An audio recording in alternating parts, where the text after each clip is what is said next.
تو خیر اب میں دعوت خطاب دینے کے لیے جس شخصیت کو یہاں بلا رہا ہوں، ساؤتھ افریقہ میں کافی جانی مانی شخصیت ہیں، وہ سماجی اور سیاسی شخصیت بھی ہیں.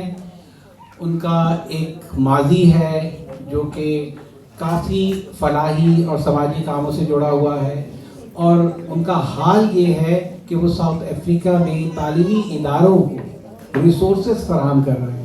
یعنی تعلیمی اداروں کو ریسورسز فراہم کرنے کا مطلب یہ ہے کہ انہیں پڑھنے کا کوئی جواز فراہم کر رہے ہیں.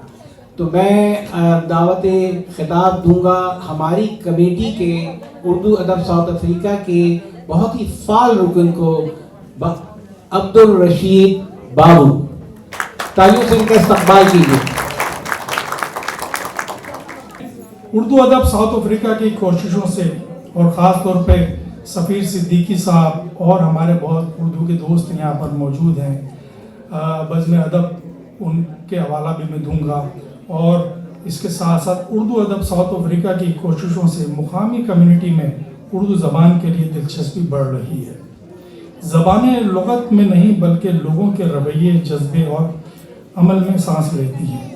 اردو ادب ساؤتھ افریقہ جیسے ادارے اس بات کا ثبوت ہیں کہ اگر نیت خالص ہو اور مقصد واضح ہو تو دنیا کے کسی کونے میں بھی اردو کا چراغ جلایا جا سکتا ہے.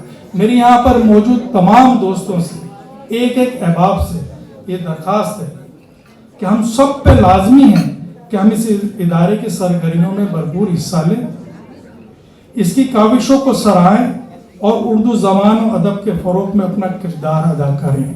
میں یہاں پر موجود اپنی تمام سیاسی اور سماجی جو تنظیمیں یہاں موجود ہیں، ظفر چودھری صاحب ہیں خاص طور پہ، اور فیاض خان ہیں، اور دیگر ذمہ داران یہاں موجود ہیں، وہ بھی اس بات کی کوشش کریں کہ اردو کو فروغ دینے کے لیے اپنی اپنی تنظیموں میں اس کا خاص حصہ ڈالیں.